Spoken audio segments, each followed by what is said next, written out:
बच्चे ने बेचारा रोने लगा। उसने कहा सर यदि मैं आईआईटी ना सेलेक्ट होता तो मैं मेरा परिवार पूरा बर्बाद हो जाता, मैं खेती बेच के कोचिंग कर रहा हूं।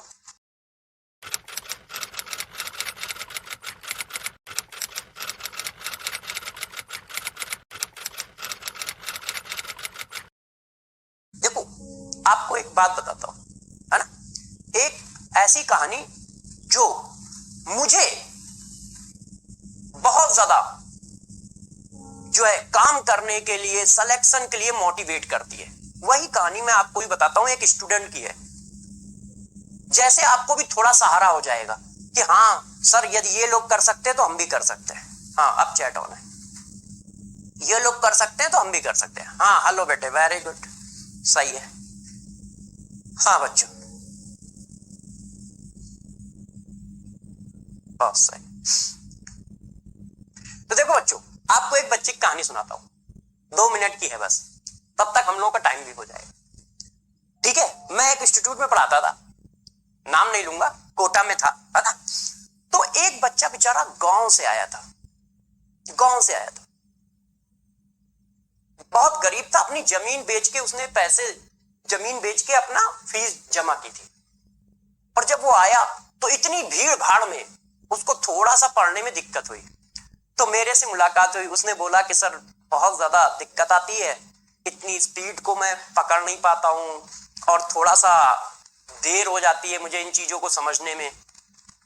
तो मैंने बस इतना ही उस बच्चे से कहा, मैंने कहा देखो यार बेटे, तुम सब कुछ कर लोगे मगर हर चीज के लिए टाइम लगता है। आपको साइकिल चलाना सीखने में भी कुछ टाइम लगा होगा, जबकि पापा ने तो 2 मिनट में बता दिया होगा कि देखो दोस्त ये पैडल है बेटा, ये पैडल है, ये ब्रिक है, ये हैंडल है, ठीक है, पैडल चलाना है और ब्रिक को मारना है। मगर आप क्या एक बार में साइकिल चलाना सीख पाए थे? हम एक बार में चलाना सीख पाए थे? नहीं, 1-2 बार गिरे फिर चलाना सीख पाए। मैंने कहा यार इसी तरह से तुम बैच में भी सरवाइव करने में थोड़ा टाइम लोगे। बस मैंने उसको यही एडवाइस दी थी जो आपको दे रहा हूं कि बैच को फॉलो करते रहना। मतलब हेडल आएंगी, परेशानियां आएंगी, तुम उनको सहते जाओ और बैच के पैरेलल में चलने की कोशिश करो। मतलब जब टीचर चैप्टर खत्म कर रहा है तो आप भी चैप्टर खत्म करो, ठीक है, टीचर नया चैप्टर चालू कर रहा है तो आप भी नया चैप्टर चालू करो। इस तरह से टीचर के एकदम पैरेलल चलो। उस बच्चे ने पूरे साल उस चीज को करने की कोशिश और लगा रहा, मगर वो बच्चे ने कभी गिव अप नहीं किया।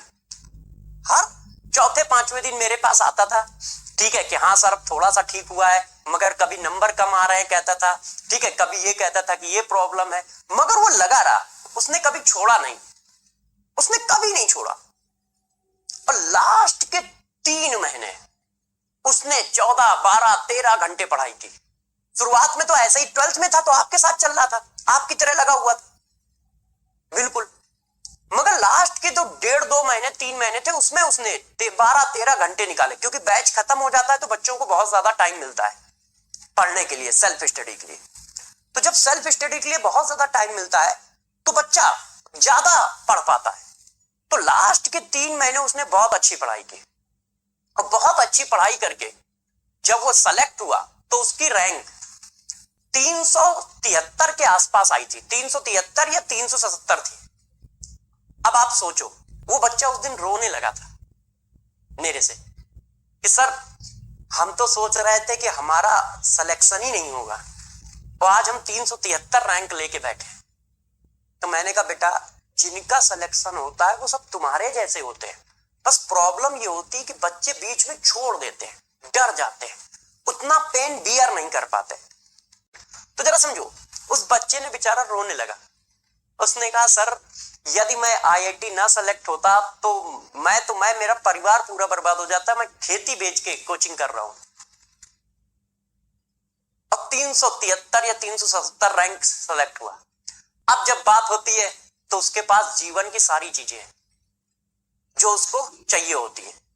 नहीं तो मैं देखता था कि सर्दी है, बहुत भयंकर सर्दी है, मगर फिर भी वो स्लीपर में ही आता था, शूज नहीं पहनता था, वो पहनता नहीं था या थे नहीं, वो स्लीपर में ही पढ़ने आता। स्लीपर वही जो हम लोग घर में पहनते हैं।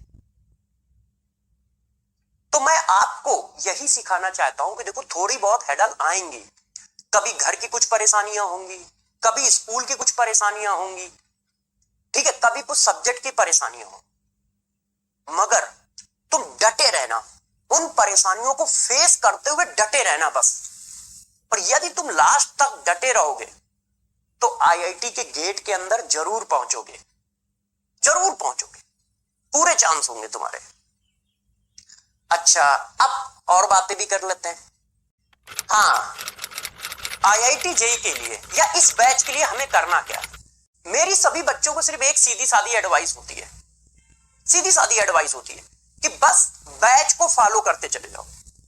बैच को फॉलो करते चले जाओ मतलब जितना टीचर पढ़ाए उतना का काम आप डेली का काम डेली का कर लो। बस आज का काम कल पे मत छोड़ो। यदि आज का काम कल पे छोड़ोगे तो यार दिक्कत आ जाएगी। क्यों? क्योंकि आप सभी बच्चों को पता है, आप सभी बच्चों को पता है ये बात कि आपको पेपर देने को 12th में मिलेगा और 12th के बाद एक अटेम्प्ट मिलेगा देने को, बस मतलब 12th पास आउट। आपके पास मेडिकल की तरह बहुत सारे मौके नहीं है, आपको पेपर देने के सिर्फ 2 ही चांस मिलेंगे, ये 12th वाला और 12th के बाद वाला। तो आप टीचर के साथ यदि चलते रहोगे तो थोड़ी बहुत परेशानियां जरूर आएंगी, ऐसा नहीं है कि नहीं आएंगी, आएंगी यार, है ना। जीवन में परेशानियां आती हैं तो बैच में भी आएंगी। कभी कभी ऐसा होगा कि आप बीमार पड़ जाओगे तो 5-6 दिन का बैकलॉग हो जाएगा। तो सबसे पहला पॉइंट दिमाग में बैठा लो, टीचर के साथ चलना है, टीचर के साथ चलना है। थोड़ा बहुत ऊपर नीचे होगा मगर बिल्कुल ना घबराइए, बिल्कुल ना घबराइए। हाँ बेटा, अब कहानी को और आगे बढ़ाते हैं। तो देखो बच्चों यार, हमें करना क्या है, हमें टीचर को बिल्कुल डिट्टो फॉलो करना है और इस फॉलो करते ही करते धीरे धीरे आपकी आईआईटी हो जाएगी।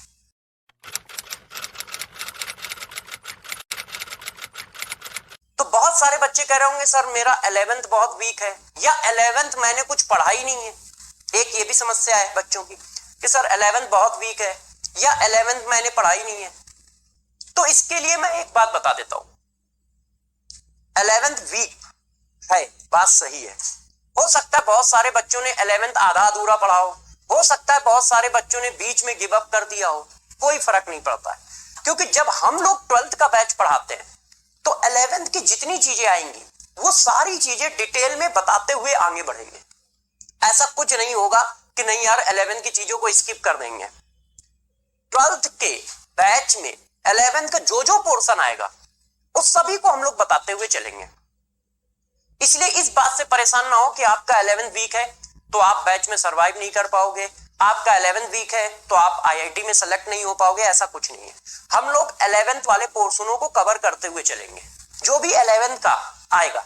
जैसे सॉल्यूशन चैप्टर में कंसंट्रेशन पढ़ा रहे हैं ना, तो कंसंट्रेशन हम लोग पूरा डिटेल से पढ़ेंगे। ऐसा नहीं होगा कि नहीं जल्दी से वाइंड अप करें, नहीं, पूरा डिटेल से पढ़ेंगे। जैसे जिन बच्चों ने 11th में नहीं भी पढ़ा है तो कोई फर्क ना पड़े, वो आज पढ़ लेंगे, और जिन्होंने पढ़ रखा है उनका हेल्दी रिवीजन हो जाएगा।